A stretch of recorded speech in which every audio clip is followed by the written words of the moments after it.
Yeah,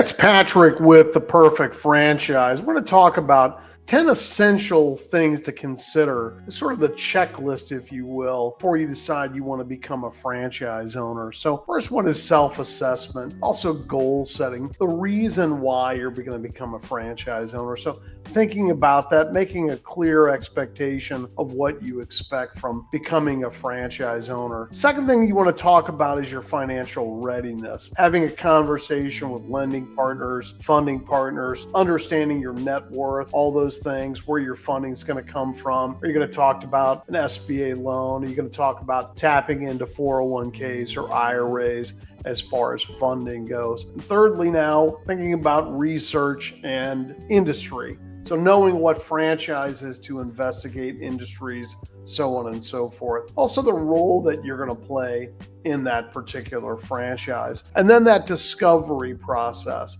as you're doing the investigation, learning about the brands, but keeping an open mind, ultimately focusing in on the end result that you're looking for and that you hope to get out of a particular franchise. Also talking about reviewing the franchise disclosure document can be a very daunting document. The Federal Trade Commission has a very tight clamp on franchising. That franchise disclosure document is there to protect you, understanding the 23 items in that FDD as it's commonly called. And then also doing your own due diligence, talking to current franchise owners. That's what I like about the industry, is before you join any particular franchise, you're going to be able to talk to other owners, hear what they have to say. And then having a franchise attorney review the franchise disclosure document and the franchise agreement before you sign that. Always want to have that legal review. And then finalizing your financial plan. How are you going to fund the franchise? It's an earlier step. You take more of a broader view then,